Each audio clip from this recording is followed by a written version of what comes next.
Welcome back to Washington Watch. My name is Joseph Backholm, sitting in for Tony today. He'll be back with you on Monday. So many resources here at Family Research Council we want to make you aware of. And one of them, for those of you who are interested in what is happening at your local school board and how to do something about it, FRC Action launched a virtual school board boot camp series. Done these events in various places around the country, but you can access all those materials from the comfort of your kitchen table, living room, wherever you have your device. Just visit frcaction.org/schools to see the boot camp content, school board boot camp content, to find out how you can take back the school board near you. Now, a swimmer at the University of Pennsylvania has been making waves this season. For 3 years, he competed on the men's team as Will Thomas, and he did okay. This year, he is competing as Leah Thomas on the women's team, and he's been leaving the competition in his wake. As of December, Thomas had recorded the fastest times in women's college for the 200-meter and 500-meter freestyle, and won the 1,650-meter freestyle race by nearly 40 seconds. That's more than a pool's length. Well, some are cheering him on. Not everyone is happy. One teammate, who spoke anonymously for fear of retribution, said, quote, "I am typically liberal, but this is past that. This is so wrong. This doesn't make any sense," end quote. Is it true that it doesn't make any sense? Or is all of this a perfectly logical result of the ideas the left has embraced and promoted over the last several decades? That's the conversation that we're going to have with David Closson, who is our director of the Center for Biblical Worldview. David, welcome back to the show. Happy Friday. Great to be with you, Joseph. Now, I'm going to start by saying this conversation is inspired by an article that I have written this week that you can find at frcblog.com. And it is entitled "When Liberal Truths Come Home to Roost." And it just kind of breaks down this subject. And so we commend that to you at frcblog.com. But David, to start this off, what was your first reaction when you heard about Leah Thomas, formerly Will Thomas, competing on the women's swim team at Penn? I think at this point, Joseph, I'm still surprised when I read stories like this. This is a story of a biological male who was actually on the men's team for 3 seasons, competed as Will Thomas. You go to the University of Pennsylvania swim team page and you look at previous seasons, you can see Will Thomas there. They actually removed his picture, but you can still see his statistics and his bio and whatnot. But now, Will Thomas has become Leah Thomas and is smashing records, just lapping the competition. And again, in one sense, this is surprising, but in another sense, this is the slippery slope that conservatives were talking about 7 years ago when we were having the debate on same-sex marriage. So it's surprising in one sense, just because it's so dramatic, seeing that these women athletes just getting destroyed by this male swimmer. But in another sense, it's actually not surprising because our culture has been moving in this direction for some time now. And I want to talk about how that's happening. But what's interesting about this issue, this transgender issue, and certainly in the context of sports, is we are hearing from many people who identify generally on the political left, but they're saying this is a bridge too far for me. What is different about this issue that makes people who are, quote unquote, typically liberal, and we'll get into that one teammate in a moment, people who identify themselves as typically liberal, who would take the conservative or right-wing position on this issue? Why is this issue different? I think what's so interesting about this, Joseph, because you're right, a lot of the people that are complaining about this, some of Thomas's own teammates are having to do it anonymously, parents for swimmers on this team. Again, this is the University of Pennsylvania. This is an Ivy League school, but the vast majority of students and parents associated with the school are very liberal. This is the love is love crowd. But I think one of the reasons that they're starting to push back on this is because it's so objectively unfair.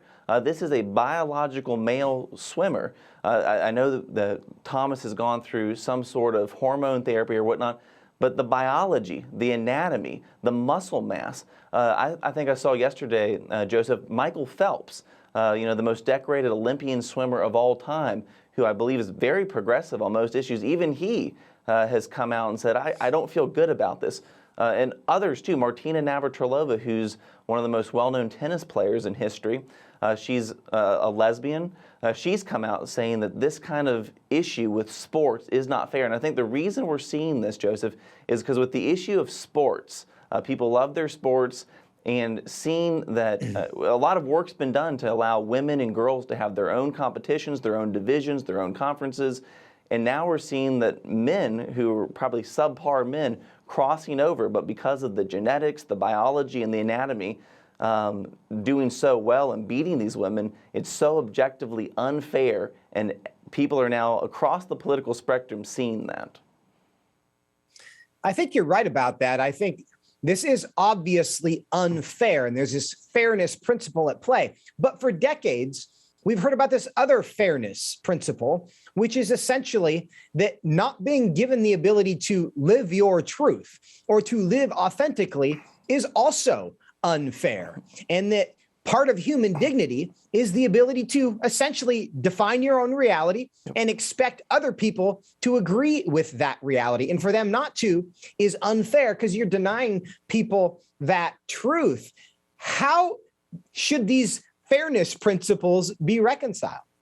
Yeah, it's a good question. You and I, Joseph, had conversations about what is fairness. You and I, on the surface, we believe in fairness. The Christian doctrine of the Imago Dei says all people are made God's image and are owed equal treatment. However, the Christian worldview also gives us categories, and that you rightfully point out in your blog, that there are some ultimate truths that we can't wish away or pretend don't exist. And I think a story like this runs smack against ultimate truths, such as the biological reality that you have men and women, and no matter how much I authentically want to live my truth, however I want to identify, again, that runs smack dab into these non-negotiable truths that sooner or later we're going to have to recognize, acknowledge, and grapple with. I think that's right. I think ultimately these fairness principles, which fairness is a justice issue, and it's something that we have to care about, but it does not transcend reality. And I have made the analogy in the past. This is essentially like those of us who lack wings claiming that gravity discriminates against wingless creatures, which it inevitably does because we are not allowed to do things. We are not able to do things that creatures with wings are able to do. But that's not a function of discrimination or inequity or an injustice. It's a function of the design that the Creator has given to the world. And to the extent that we push against that design, we create trouble for ourselves and others. To the extent that we embrace that, it goes generally better for us. But I want to get into specifically the quotes from Thomas's teammate, again, given anonymously to the Daily Wire. She said, quote, "I am typically liberal, but this is past that." I want to break this down a bit. What do you think she means when she says, "I am typically liberal"? I would imagine, this after all is our worldview segment. I would imagine what she means by that she's typically liberal, is that she's probably in favor of things like same-sex marriage. She's probably in favor of SOGI ordinances, sexual orientation, gender identity being recognized as codified protected classes. She's probably in favor of people in her friend circles who are transgender, who want to identify as an opposite gender rather than the sex they were assigned at birth. That's the language that they would use. So I imagine these teammates, again, this is the University of Pennsylvania we're talking about. This is not a hotbed of conservatism by any means. So probably most of Thomas's teammates would go along with a progressive sexual, secular worldview when it comes to issues related to gender and sexuality. So again, I bet, I know that the teammate didn't go into detail about this, but on sexual ethics, I would imagine most of Thomas's teammates, considering these issues in the abstract, would be very, very progressive. And the transgender issue did not come out of nowhere. A lot of track was laid to get us to this point. And a couple of points I made in this blog article that I want to discuss with you is that I believe the debate over same-sex marriage essentially laid the foundation for what we're seeing on the Pennsylvania women's swim team right now for two reasons. Because there were two arguments that had to be made in order for same-sex marriage to be embraced by the culture. And one of those was that living authentically is the greatest thing a person can do. And that's where hashtag love is love essentially came from. We want to get people out of the second class citizenship status that results from saying there's a difference between a heterosexual relationship which can produce children and a relationship that can never produce children, saying those differences are meaningless. The most important thing is that people have the opportunity to live authentically, live their truth, and that culture will affirm that. But secondly, the notion that the differences between men and women weren't significant enough for legal distinctions to be made between them. Because when we redefined marriage laws, what we said is there is no meaningful difference between a relationship involving a man and a woman and a relationship involving two men, which essentially means the ability to produce a child is irrelevant to the status of that relationship. We continue to debate that to this day, but it is my belief that the embrace of those two presuppositions that led us to same-sex marriage made it very easy then for the transgender lobby to come along and say, well, we want some things too, because we also believe that the ability to live authentically is the most important thing. And we also believe that the difference between men and women is not significant enough for any of us to care about.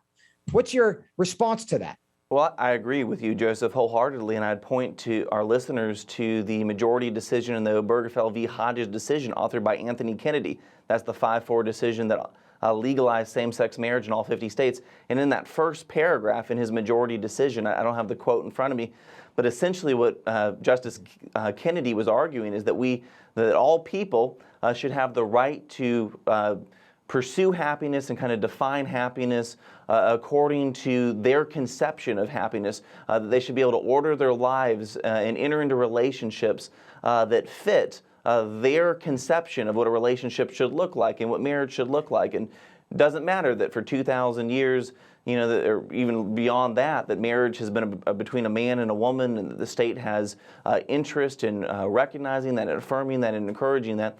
And so you're absolutely right. It's this idea, Joseph, that I can create kind of my own reality to fit the whims, the desires, the passions that I have in the moment. And in 2015, a lot of folks were, even in the dissents of the Obergefell decision, saying this is going to lead to a lot of the slippery slope argument. People said, if you guys are, you conservative Christians, you're just engaging in arguments that are, again, using a slippery slope analogy. Well, then just a couple months later, what happened, Joseph? That's when Bruce Jenner came out as Caitlyn Jenner. And then it was kind of off to the races. Because if we can redefine marriage, well, we can redefine gender. We can redefine our conception of how we want to live our lives. And so again, this underlining logic for the same-sex debate, really you see this in the gender ideology debates, which is why as Christians we need to think deeply about these things, which is why at FRC, one of the projects you and I are working on is a Sunday school curriculum to look at how Christians should think about gender and sexuality. Folks can sign up at frc.org/worldview email to learn more about this curriculum that we're putting together, because I think, Joseph, you said in the blog, we all should have known better pertaining to these issues and where our culture is moving. We should have. And I think our churches need to do a better job of equipping our folks to think faithfully through all of these issues.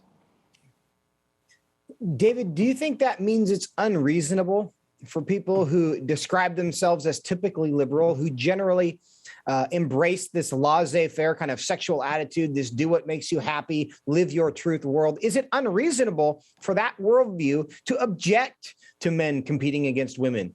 It is unreasonable, but it's not surprising. Our colleague George Barna in his Worldview inventory surveys shows that upwards of 80% of Americans have what you could call a synchronistic worldview, which means they don't have a coherent worldview, so they pick and choose aspects of an assortment of worldviews And so I think what you have in the case of this story, Joseph, you have people who are pretty much committed to a secular worldview, but what are they doing? They're borrowing language and concepts from the Christian worldview when they realize that their own worldview doesn't explain the situation that they're encountering that seems so unfair when they're getting blown out of the pool by a biological male.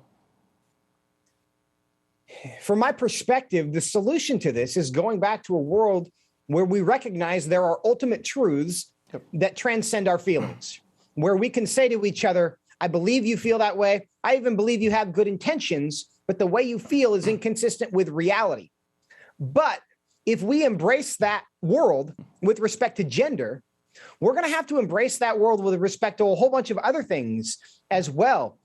Do you think the culture and those maybe on the left who are generally libertine and looking for the freedom to do whatever they want are willing to apply that same standard to themselves if we're going to somehow get women or get men out of the women's sports teams?